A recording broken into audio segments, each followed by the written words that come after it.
A gente está com o Renato aí quase pronto para entrar. Já tá Vamos pronto ver aí. com o pessoal. Já está pronto? Já pode chamar? Sempre tem Ah, aquela enroladinha ali para eles se prepararem, né?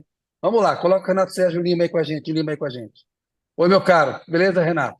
Tudo bem, Kennedy Toledo? tudo Ótimo, boa bom. noite para você. Obrigado aí mais uma Ó, vez. o Obrigado a pessoal do você, Análise né, que já trabalha de conhece, graça né? aqui pra gente.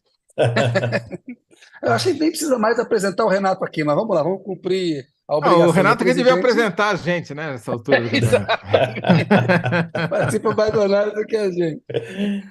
É o análise do Fórum Brasileiro de Segurança Pública. O programa é do Renato.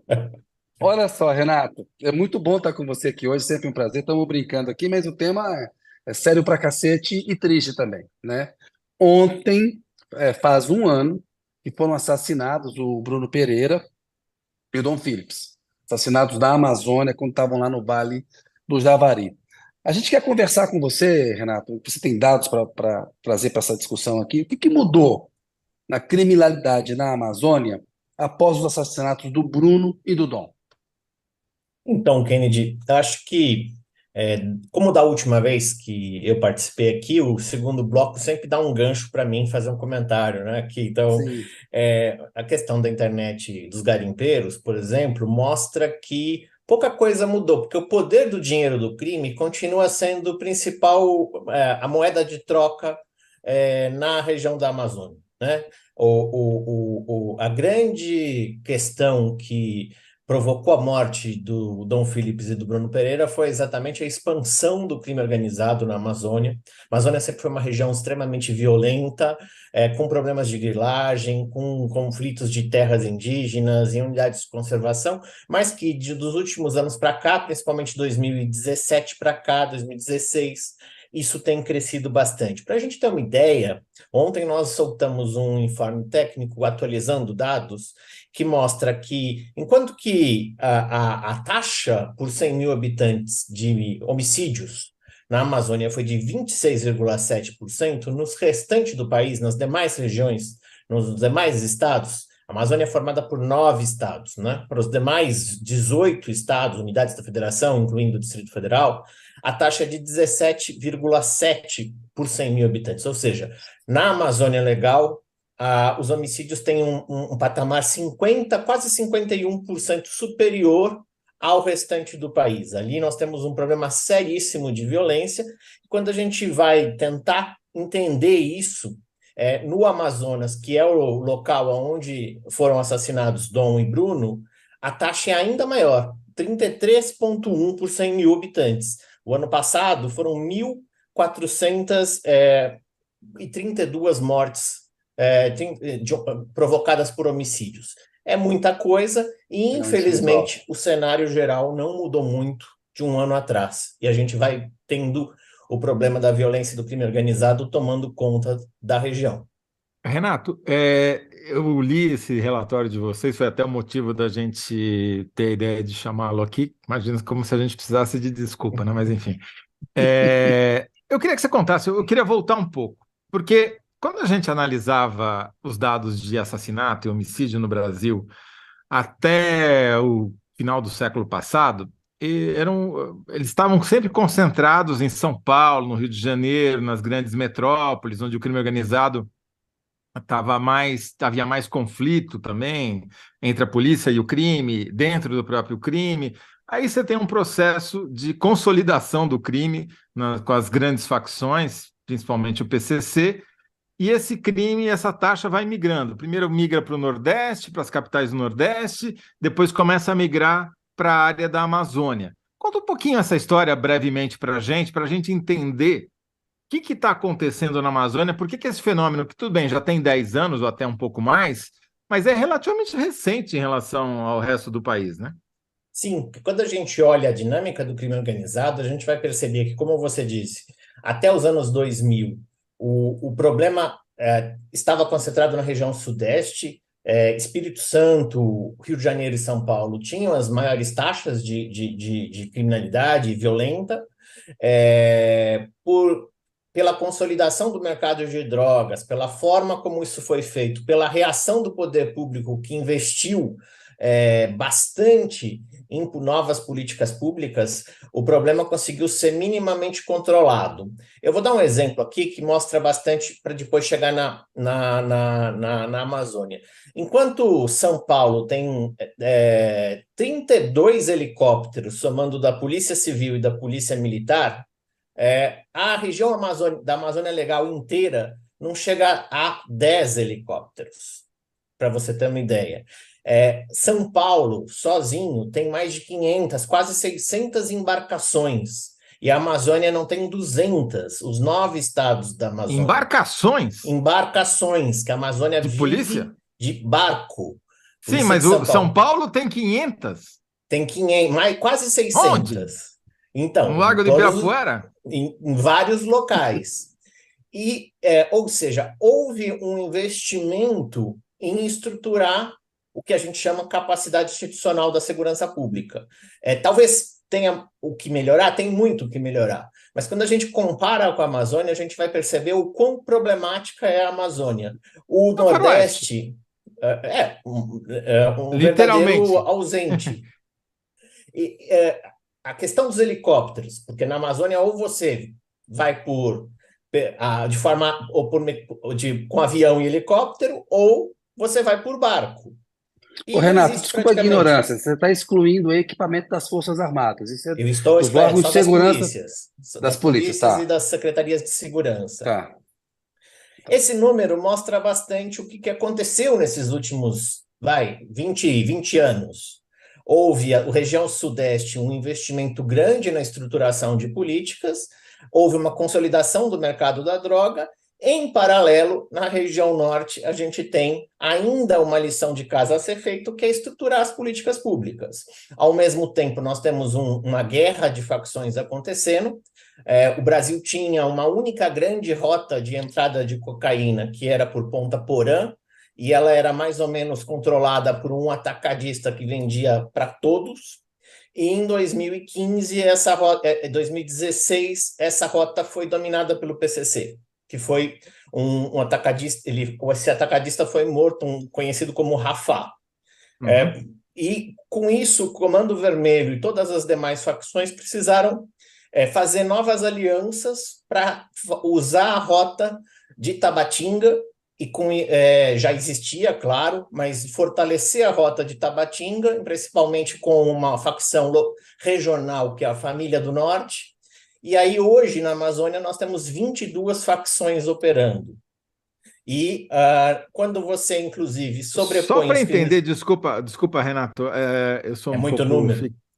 Não, é o que eu gosto de explicar o mapa, né? Então, Ponta Porã, onde o Jorge Rafah foi morto numa operação do PCC, com uma operação cinematográfica trágica, né? Com uma .50, porque ele estava num carro blindado, né? E o PCC adquire, digamos, o monopólio do tráfico, você diz, aí o Comando Vermelho e outras facções precisam reforçar Tabatinga. Tabatinga fica lá na fronteira do Brasil. Na tríplice fronteira Peru, Colômbia e Brasil. Isso. E nas margens do rio. E a 70 quilômetros de onde Bruno e Dom Phillips foram assassinados, o que é pouco na Amazônia, é muito perto. Sim. Em termos de proximidade. E ali naquela região foi sendo intensificada o quê? Toda uma economia da droga, porque a droga começou a levar dinheiro. A gente está falando de alguma coisa, se a gente somar tudo que entra no Brasil, de cerca de 65 bilhões de dólares por ano, segundo dados do NUDC da ONU. 65 bilhões é tudo que entra de droga vinda do exterior no Brasil. Cocaína pura que entra no Brasil. Bilhões de dólares. Sim, até o Elon Musk prestaria atenção nessa cifra. E dá para ter uma estimativa de mais ou menos quanto disso entra via Tabatinga através do Rio Amazonas? Por relatos de policiais federais, cerca de 40% entraria por ali. Uau. Então, cerca de 20%, a Amazônia, a violência na Amazônia, que já existia, começou a ser pressionada por 25 bilhões, 26 bilhões todos os anos, entrando na economia, para que as pessoas passem, então, a consumir caça ilegal, pesca ilegal, que é a rede específica direta que provocou a morte de Dom e Bruno, os garimpos que eram usados e são usados para lavar o dinheiro, o desmatamento que é usado, inclusive, para poder colocar droga nas madeiras e exportar para outros países, a grilagem para você controlar, inclusive, controlar o território. Para se ter uma ideia, na Amazônia nós temos 145 unidades de conservação integral e 436 terras indígenas. E o crime organizado foi de certa forma, entrando nessas locais e meio que na ausência ou no controle efetivo do território por parte do Estado, foi assumindo o protagonismo de dizer o que é certo, o que está errado, o que pode, o que não pode, o que vai entrar e o que não vai entrar, quem pode circular ou não. E aí você tem, por exemplo, casos como isso. Esse dinheiro é o dinheiro que financia a antena de internet. Esse dinheiro é o dinheiro que vai, ou seja, porque não tem oportunidades diversas de uma economia formal e que gera tanta pressão, inclusive, muitas vezes elegendo seus representantes, sejam para vereadores, deputados e assim por diante. Então, a gente tem hoje na Amazônia uma economia do crime muito pulsante, vibrante. Isso dá para ilustrar muito bem através da história do Bruno e do Dom, né? Porque o Pelado, que é o cara que executou o assassinato junto com outras pessoas, mas era, digamos assim, o mentor da morte em si dos dois, ele, anos antes, quando era jovem, trabalhava para o IBAMA, junto com a pessoa que ele foi matar depois. Quer dizer, o dinheiro isso que você está contando, né? O dinheiro do tráfico que entrou ali foi suficiente para tirar um cara que estava encaminhado para trabalhar junto com ONGs ou com o Estado em benefício da sua comunidade para virar um assassino. Como é que você oferece oportunidades de cidadania, emprego, renda para essa população? A gente está falando de 28 milhões de pessoas, né, na Amazônia. A população da Amazônia é 28 milhões. Como é que você oferece isso? E aí você vai olhar os números, o que acontece? A população prisional entre 2016 e 2022 cresceu 35% nos estados da Amazônia, enquanto que nos demais estados 14%. Ou seja, o braço do Estado aparece quando prende essas pessoas envolvidas, quase todas jovens, só que aí a gente tem um problema. Falta, por exemplo, o delegado de polícia, né? Que é a pessoa que transforma tudo no inquérito e que leva para o judiciário. Sem o inquérito concluído, esses jovens ficam presos de forma temporária, 1, 2, 4, 10 anos. Quem vai recrutá-los? As 22 facções. Ou seja, a gente, na forma de tentar responder, a gente está dando de mão beijada esses jovens para o crime organizado. Ô, Renato, eu sei Exatamente. que os militares brasileiros estão mais preocupados em dar golpe do que em cumprir o papel constitucional que eles têm. Na Amazônia, sempre uma conversa, eu queria ver qual é o seu ponto de vista, sobre o uso das Forças Armadas para a proteção das fronteiras. A gente tem um problema em Tabatinga, uma fronteira tríplice, ali é uma porta de entrada do tráfico. Caberia às Forças Armadas ter um papel complementar? Elas têm tido, não têm tido? Enfim, você tem dados sobre isso, não? Então, esse é um problema sério, porque, de certa forma, as próprias Forças Armadas descartam a atuação na segurança pública, e a possibilidade disso são as operações de GLO, Garantia da Lei e da Ordem. Porém, na faixa de fronteira, que é 150 quilômetros da fronteira ou seja, o perímetro de 150 quilômetros, as Forças Armadas têm atividade complementar, sim. Só que um número que me chamou muito a atenção desses que nós atualizamos é o que mostrou que, se a gente pegar, enquanto que a Polícia Federal e a Polícia Rodoviária Federal apreenderam juntas, em 2022, 1.252 armas de fogo, a Marinha, que controla toda a bacia amazônica, e o Exército apreenderam só 41 armas de fogo na região amazônica inteira em 2022. Ou seja, claramente uma política de não aprender, ainda mais com todos os problemas que nós vimos aqui do descontrole das armas de fogo que aconteceu no Sim. Brasil. Então, as Forças Armadas, muitos falam, ela não tem a competência, na faixa de fronteira tem sim. Como é que vai trabalhar de forma articulada? Precisaria integrar e pensar de como que construir essa ação. Mas pelos números, as Forças Armadas ficam pensando no inimigo externo e as facções já controlam o território, principalmente na região de fronteira, e, de certa forma, a soberania já não só está ameaçada, como nós já perdemos a soberania sobre muitos desses territórios na faixa de Esse é o fronteira. lead desse relatório do Fórum Brasileiro de Segurança Pública, caso as pessoas não tenham prestado atenção. O inimigo é interno e ele já domina o território, fala português, às vezes fala portunhol, né? Porque alguns desses chefes aí nasceram num lado da fronteira, cresceram em outro, tal. Mas enfim, não tem nada a ver com o que os estrategistas militares imaginam seja o inimigo, né? O inimigo, eles estão olhando o inimigo errado. E o inimigo é, exatamente, muitas vezes, como você disse, interno, e que já controla, que já, de certa forma, inclusive contaminou a política, já define, por exemplo, retrocessos na agenda ambiental, se mescla com garimpo, se mescla com desmatamento, com sobreposição de crimes ambientais. Hoje a Amazônia é uma região extremamente perigosa, seja para os jovens, seja até para quem quer fazer negócios de forma legal, é um empreendedor que quer investir de forma legal.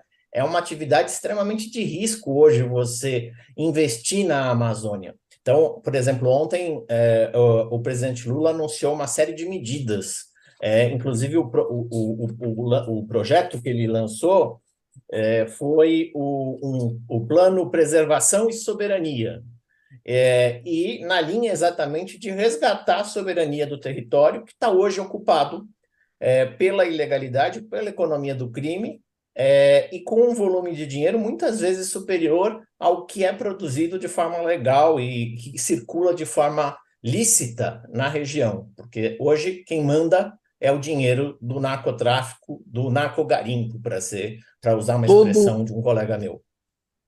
Renato, não é leviano falar que todo incentivo que o Bolsonaro deu para os garimpos, tudo que ele dá para a ocupação ilegal na Amazônia, agravou muito esse problema. Tem culpa no cartório, né? Sem dúvida. Mas a gente também não pode descartar a história das regiões. Se a gente pegar Roraima, por exemplo, o garimpeiro faz parte da bandeira do Estado. Não sei se vocês já notaram que o garimpeiro faz parte da bandeira do Estado. É a imagem de um garimpeiro ali com aquela Bacia. peneira fazendo garimpo. Ou seja, a gente também tem que separar o garimpeiro que está querendo ganhar vida, atividade econômica que muitos entendem como legítimo, e aquela que degrada o meio ambiente e que, de certa forma, se associa ao crime organizado em torno do narcotráfico para dominar território. Enquanto a gente ficar tratando tudo como uma coisa só, a gente não vai convencer esses 28 milhões de pessoas que moram na Amazônia a preservar soberania e a própria floresta. Ou seja, a gente precisa oferecer oportunidades para que a gente consiga ser uma opção hoje ao dinheiro da criminalidade que tem circulado ali. Perfeito. Renato, você deu dados que mostram que as polícias dos estados da região norte estão sem equipamento, né? Não tem, falta helicóptero, falta barco, não sei se falta armamento ou não, não sei se falta, pelo que você falou, falta gente também, porque falta delegado, né? Esse plano, preservação e soberania do governo federal, ele está indo nos pontos certos? Como é que você avalia esse plano? Quais são os pontos fracos e fortes? Então, ele não foi ainda divulgado na sua íntegra, foi só o que a imprensa divulgou da fala do presidente Lula ontem. Eu acho que ele acerta ao propor o que ele chama de Centro de Cooperação Policial Internacional, porque é uma Amazônia só, e são 9 países, então, e envolvendo os 3 maiores produtores de cocaína do mundo, né? Colômbia, Bolívia e Peru. Ele acerta em dizer que a gente tem que pensar cooperação interfederativa. A polícia do Amazonas pode e deve contar com a ajuda, por exemplo, da Polícia de Rondônia, porque hoje, se a Polícia de Rondônia entrar no território do Amazonas, o que ela faz não tem validade, e muitas vezes ela chega mais rápido do que a polícia que tem que ser deslocada de Manaus. Então, como você cria novos arranjos federativos, como que a Força Nacional pode ser utilizada para fixar pessoal e, ao mesmo tempo, se blindar de eventuais pressões, seja de corrupção ou seja de ameaça mesmo, porque os profissionais correm riscos reais de vida ali, né? Como é que basta ver o que aconteceu com o Bruno Pereira, que era um defensor das terras indígenas. Então, o que a gente tem? O horizonte do que foi anunciado está correto. Centros de comando, controle integrado tem um problema. Foi anunciado isso, mas o lugar que receber vai ficar feliz, o lugar que não receber vai ficar de bico. Isso é normal na segurança. Então, por exemplo, você tem um centro de comando integrado no Manaus, o Pará não vai gostar e o Rondônia não vai gostar. Então, como é que você, então, integra esforços sem pensar no prédio? Você tem que pensar na cooperação e na forma como você pensa a inteligência. Porque vários relatos de profissionais da área que atuam na região é isso. Se Manaus ganhar, para que a gente vai fazer um esforço? Mas se Belém ganhar, por que eu vou fazer isso? Velha, né, ciumeira normal de política pública, mas você tem que, talvez, pensar que dá para pensar Criar política. intendências, né? Criar Exato, intendências, né? uma forma. E as Forças Armadas têm um papel importante no apoio de meios. Então, as Logístico. polícias não têm helicópteros, as Forças Armadas têm. Um exemplo claro, os barcos da Marinha podem fazer a patrulha dos rios e não teríamos balsas de garimpos, mais de 800 balsas no Rio Madeira, se tivesse patrulhas de forma sistemática ali. Então, o problema é de coordenação, não só de integração. O plano anunciado ontem vai nessa direção, mas a gente não pode cravar como que ele vai ser feito, porque depende de uma negociação com os governadores e com vários atores, mas a sinalização é que ele está indo na direção correta. Ô, Kennedy, o Renato não quis fazer propaganda, então eu vou. O Fórum está organizando agora, nas próximas semanas, um congresso nacional que vai ser na região norte, não por acaso, é isso? Exato, a gente vai fazer nosso 17º encontro, vai ser em Belém. A gente até está com medo, porque já está com mais de 1.000 pessoas inscritas, então vai ser uma tarefa, e exatamente tocando nesses assuntos. Nós vamos ter ali no mesmo ambiente indígenas, quilombolas, policiais civis, militares, federais, representantes de organizações não governamentais, empresários, enfim. A gente está tentando pensar o que a gente tem falado, múltiplas vozes, mas uma única grande debate sobre como melhorar e como garantir segurança, soberania e sustentabilidade. É muito legal, porque a gente sempre vê essa questão da segurança pública, claro que ela está ligada, né, à devastação ambiental na Mata Atlântica, no Cerrado, mas na Amazônia ela ganha um peso ainda maior, né, por ser mais violenta ainda, e por ser esse faroeste, como você está falando aí, muito bacana. E se a gente não fizer isso, a gente, sem dúvida nenhuma, o Brasil vai ficar inexpressivo na geopolítica, ou seja, hoje a gente consegue de fato, manter a soberania da Amazônia, e não é só no papel, mas é garantindo cidadania para a população que ali está, ou, infelizmente, o Brasil vai perder força em vários fóruns internacionais. Esse número que você deu dos 26 bilhões, 25 bilhões que circulam anualmente na região amazônica só com tráfico de cocaína, é até difícil de imaginar, né, o que significa isso, mas basta a gente lembrar que eles usam submarino para transportar a droga, né, que viaja pelo rio, depois entra no oceano, que eles elegem prefeitos, que eles elegem vereadores, que eles elegem deputados, que eles corrompem toda... Explica só, se der, a gente tem 2 minutinhos só, por favor, Renato, como é que eles usam o garimpo para lavar o dinheiro? Eu sei que é uma tarefa hercúlea, mas dá um exemplo mais para a gente entender qual é a mecânica.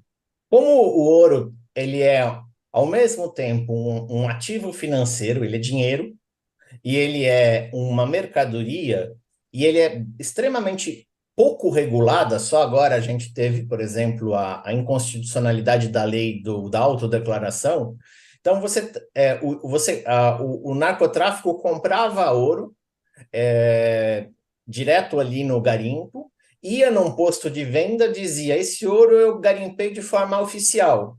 Aí tudo bem, eu dizia: é legítimo? É uma autodeclaração. E aí ele entrava no sistema financeiro, dinheiro lavado. Algo meio que até simples demais de entender, isso, e para usar uma expressão que você já usou, bizarro, porque a simplicidade mostra que ninguém estava preocupado em fechar essa torneira e que leva a uma quantidade de dinheiro tão grande que se a gente... só a cocaína do Brasil todo é equivalente a 4% do nosso PIB.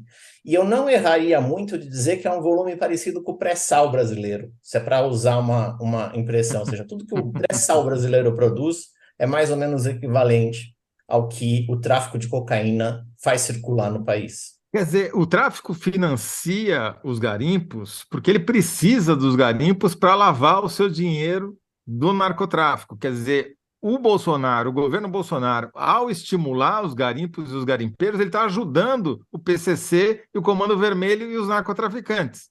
E ao não controlar suas armas, ao não fiscalizar as armas, ele inclusive está armando as facções. Estava, né? Felizmente. Muito bom. Muito bem explicado. É isso aí. Bem desenhado. O desastre que foi isso que o país viveu. Gente, obrigado. Renato, vamos ter que chamar você de novo aí. Vai ser por capítulos, né? A gente vai. A tragédia Muito por bom. capítulos. A gente faz Exatamente. a gente faz um revezamento, eu e Samira, a gente Mas, troca aqui mas... um. A Para não exposição da caracterizar tragédia trabalho é escravo, didática. né? A gente vai trocando a mão de obra. Qual que era a pergunta mesmo, original, Kennedy? A pergunta é a seguinte, vamos lá. A pergunta é: o que mudou na criminalidade amazônica após assassinatos de Bruno Pereira e Dom Phillips? A resposta do Pou- Renato é nada. é, Ou pouca piorou. coisa. Piorou. Piorou. Piorou, quer dizer, ficou mais rica ainda, né? É inacreditável, essa história é realmente. Esperamos que, de alguma maneira, a tragédia do Bruno e do Dom ajudou a jogar um pouco de luz, pelo menos para Isso. a gente entender os processos, como é que a pesca ilegal do pirarucu ajudava nessa cadeia do narcotráfico, etc. Mas ainda é muito pouco, né? Precisa de muita preservação e soberania para fazer alguma diferença, né? Tomara que a gente consiga, né? A gente tem que acreditar que é possível.